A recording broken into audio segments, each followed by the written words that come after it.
اور اللہ تعالیٰ نے فرمایا اے ایمان والو تم پر روزے اسی طرح فرض کیے گئے ہیں جس طرح ان لوگوں پر فرض کیے گئے تھے جو تم سے پہلے گزر چکے ہیں تاکہ تم گناہوں سے بچو۔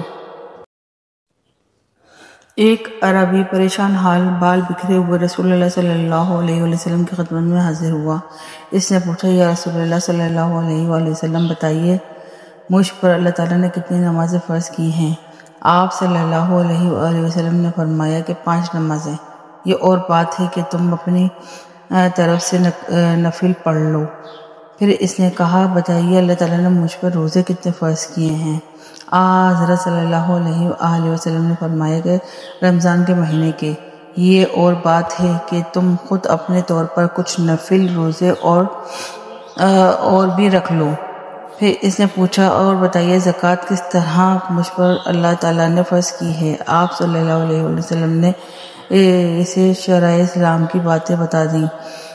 جب اس عربی نے کہا کہ اس ذات کی قسم جس نے آپ صلی اللہ علیہ وسلم کو عزت دی، نہ میں اس سے جو اللہ تعالیٰ نے مجھ پر فرض کر دیا ہے کچھ بڑھاؤں گا اور نہ گھٹاؤں گا۔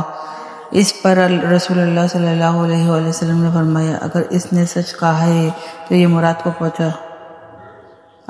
آپ صلی اللہ علیہ وسلم نے یہ فرمایا کہ اگر سچ کہا ہے تو جنت میں جائے گا۔